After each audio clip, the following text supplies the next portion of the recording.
Bakka jirtanitti nageenyi keenya sinaagaa jecha akka mooltaa hordoftaa fi daawwattoota qaroo miidiyaa irraa oduu guyyaaf qindeeffadhe isinitti hima. Oduu waliin kan isin faana turu ani Misira Bayaani. Jalqaba irratti hangafootaan eegala. Miseensi mana maree bakka bu'oota uummataa walgahii idilee bara 2018 mana maree eegaleetti jira. Boordiin filannoo biyyoolessaa Itoophiyaa sadarkaa buufata filannootti haala nageenyaa hordofuudhaan sirna akeekkachiisaa dursaa hundeessuuf qorannoo gaggeessaa jiraachuu dura taa'an boordii kana Maltawarqi Haayiluu beeksisaniiru. Oduu biyya alaatiin xayyaaronni humna galaanaa Ameerikaa 2 kufuun himameeti jira. Dhaabbanni mootummoota gamtoomanii Israa'el Libaanos irratti dhukaasa banuudhaan dhaabbachuu qaba jechuun balaaleffatan. Egaa hordoftaa fi daawwattoota keenya kunneen hangafoota oduuti. Amma gara bal'ina oduu keenyaa isin dabarsaa. Miidiyaa keenya sabiskiraayib, laayik, sheer gochuudhaan akkasumas immoo koomantii nuuf godha. Miseensi mana maree bakka bu'oota uummataa walgahii idilee bara 2018 mana maree eegaleetti jira. Walgahii kana irratti gaaffileen ijoo miseensa mana maree irraa ka'aniitti jiru. Gaaffiin ulaa galaanaa qajeeltota kanneen fudhachuuf hawaasa idil addunyaa biratti hangam fudhatama argataa jira jechuun gaafataniiru. Mootummaan Eertiraa akkamiin ilaalaa jirtan jechuunis ibsaniiru. Abbayyaa irratti immoo hidha 4tu ijaaramuuf dursee akka karoorfame quba qabna. Pirojektiiwwan kanaafis dhagaan bu'uuraa kaa'ameetii jira. Mootummaan rakkoolee nageenyaa naannoo Oromiyaa fi Amaaraa furmaata nagaa kabachiisuufis alaa furmaata siyaasaa maal qopheessaa jiraachuus gaafatan. Daballiin mindaa hordofee daballii gatii seeraan ala ittisuufis mootummaan hangam qophaa'aa jira jechuunis dhiyeessanii jiru. Adda addummaan jiru marii furuufis aadaan akka biyyatti qabnu ammallee rakkoon ni mul'ata. Marii biyyaalessaa eegalame sadarkaa maalirra jira jechuunis gaafataniiru. Uwwisa daandii guddisuufis sochiin taasifamaa jiru keessatti kontiraaktaroonni pirojektii fudhatan hojii hin eegalle. Maaliif kunoo nageenyi cimsuufis hojiiwwan hojjetamanii jiruufis adeemsa kana keessatti hawaasa irraa maaltu eegama? Mootummaan sirnaan hojjechaa akka jiru ni beekama. Gama biraatiin immoo akka waan uummanni Tigraay wal dhabdee keessa hin seenne dhorkuufis waliigaltee pirootoriyaalii sirnaan hojiirra ooluu dhabuun mul'achaa jira. Kana irratti osoo ibsa kennitanii hoo?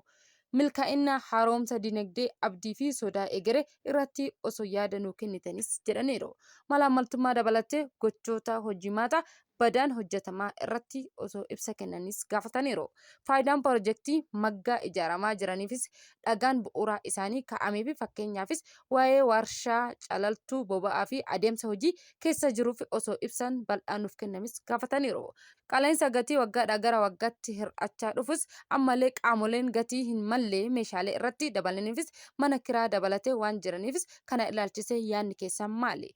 Dhiyeessii mana fooyyessuu irratti waan hojjetamaa jiru irratti ibsa kenna. Hojii misooma qindaawaa magaalaa keessaa kan akka misooma koriidarii fi misooma qarqara laggeenii akkasumas immoo kanneen biroo irratti hojii milkaa'inaan itti argame hojjetamus hanqinni raawwii kana irratti mul'atuu fi akkaataa itti furmaata irratti osoo ibsa kennitanii jechuunis gaaffii mana maree kanarraa itti dhiyaateetu jira. Boordiin filannoo biyyoolessaa Itoophiyaa sadarkaa buufata filannootti haala nageenyaa hordofuudhaan sirna akeekkachiisaa dursaa hundeessuun qorannoo gaggeessaa jiraachuu dura taa'an boordii kana Maltawarqi Haayiluu beeksisaniiru.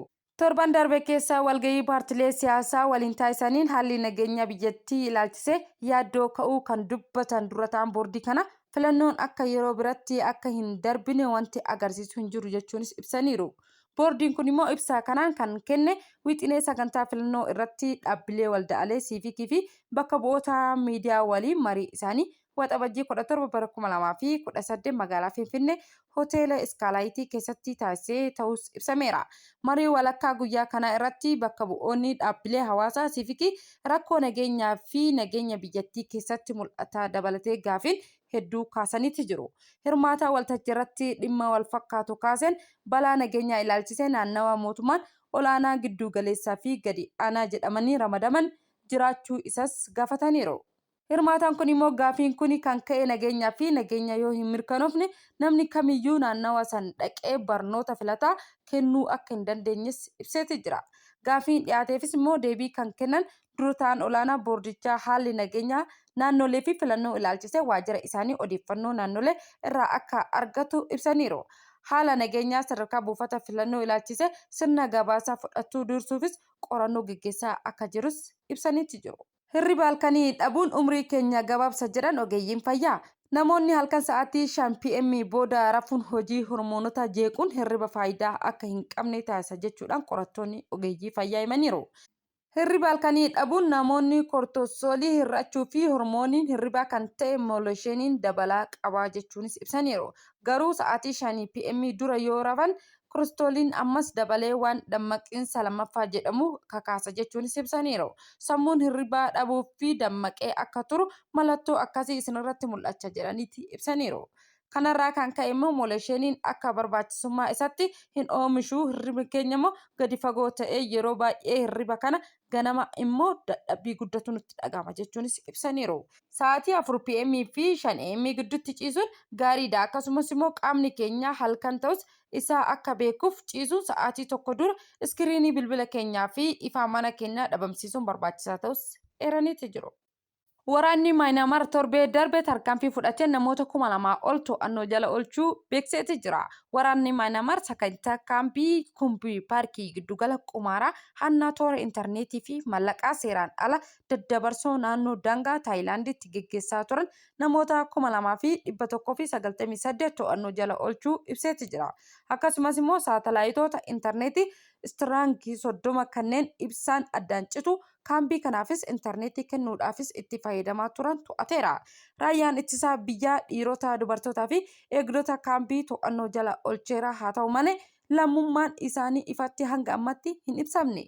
Kutaan Kaa'ichaa bakka paarkichi Yuukum jiru lola waraanaa Maayinaamaar sabaa fi sablammoota hidhattootaa fi mormitoota raayyaa ittisa biyyaa uummata gidduutti lola guddaa qabudhas jedhameera.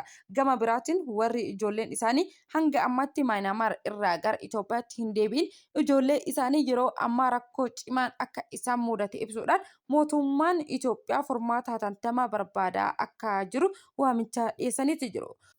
Ijoolleen keenya ammallee Maayinaamaar keessa jiran daa'imman hedduun hojii kanaan dura hojjetame irraa kan ka'e ijoollee keenya naannoo kana irraa deebisuufis xiyyeeffannoo kennuuf tumsuuf qabna jechuun tikfaa Itoophiyaatti waamicha dhiyeessaniiti jiru. Barreeffama suuraa maashinaawwan intarneetii kiikii paarkii fi istiriingii waraana Maayinaamaar qabaman humna kaampii keessatti yoo dhabamallee intarneetiin addaan cituun himameeti jira. Xiyyaaronni humna galaanaa Ameerikaa lama kufaniiru jechuun ibsameera. Xiyyaaronni humna galaanaa Ameerikaa lama galaana kibba Chaayinaa keessatti daqiiqaa 30 addaan fagaatanii kufaniiru jechuun ibsameera. Balaan kun immoo kan mudate yeroo xiyyaaronni kunneen galaana kibba Chaayinaa keessatti hojii idilee gaggeessaa turanis ibsameera. Hojjettoonni xiyyaarichaa 5 balaa kanarraa kan hafan yoo ta'us immoo xiyyaaronni kufanis gara humna galaanaa Ameerikaatti deebifamaniiru. Pireezidaantiin Ameerikaa Doonaald Tiraamp taatee kana waan hin baratamne jechuun dhimma boba'aa ta'us oola jechuunis ibsaniiru. Sababbiin balaa kanaa qoratamaa kan ture yoo ta'us immoo yeroo dhiyootti kan ifoomu ta'uu kunis immoo haguuggii akka hin jirre agarsiisa jechuun ibsan. Dubbii himaa ministeera dhimma alaa Chaayinaa Gung Jankuun akka jedhanitti mootummaan Chaayinaa kufaatii xiyyaarota galaana lamaan irratti qorannoo eegaluu isaa Foortii Niwus gabaaseetu jira. Dhaabbanni mootummoota gamtoomanii Israa'el Libaanos irratti dhukaasa banuun dhaabbachuu qaba jechuun balaaleffatan. Waraanni Israa'el haleellaa diroonii loltoota nagaa eegsisotaa fi dhaabbata mootummoota gamtoomanii kibba Libaanos irratti raawwachuu isatu gabaafameera. Haleellaa kanaan immoo namoonni miidhaman hin jiru. Garuu tarkaanfii waraanaa Israa'el namoota nagaa eegdota Libaanos irratti raawwate seera addunyaa kan cabse ta'us himameera.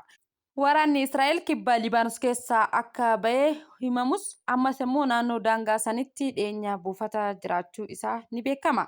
Israa'el waggoota hedduudhaafis tarkaanfii cimaa Hezbollaa irratti fudhachuu kan tures yoo ta'us immoo haleellaa ishee Libaanos keessatti bara darbe irraa eegaltee cimsitee akka jirtu TRT warri gabaasetu jira. Pireezidaantiin Ameerikaa Doonaald Tiraamp Jaappaan galuun himameera. Pireezidaantiin daawwannaa isaanii Eeshiyaa marsaa lammaffaa irratti Tookiyootti muummicha ministeera dubartii jalqabaa Jaappaan Taakichi waliin walgahii biyyoota lamaanii taasisaniitu jiru. Ministeerri muummee Taakichaa walitti dhufeenya biyyoota lamaanii sadarkaa haaraatti cimsuufis fedhii akka qaban ibsuun walga'icha kana banaa taasisaniitu jiru. Muummichi ministeeraa kun immoo walta'iinsa Jaappaanii fi Ameerikaa bara warqee haaraa dhugoomsuudhaafis pireezidaantii Tiraamp waliin akka hojjetan himaniitu jiru. Hoogganaan Jaappaan kun immoo dhukaasa dhaabuu gaazaa bu'aa seenaa qabeessaa kanaan dura hin argamne jechuun faarsuun Tiraamp Taayilaandii fi Kaamboodiyoo gidduutti immoo nagaa buusuufis tattaaffii taasisaniifis galateeffataniitu jiru. Ministeera Jaappaan dandeettii ittisa biyyaa ishee ijaaruufis kutannoo qabdu irra deebiidhaan kan mirkaneessite yoo ta'u immoo Indoon Paasifiikii bilisaa fi banaa ta'eefis tumsaa cimsuu qophii ta'us ibsaniiru. Pireezidaantiin Tiraamp gama isaaniitiin Taakiyochi muummichi ministeeraa guddaan hanga ammatti hojjetan keessaa tokko jechuun jajaniiru.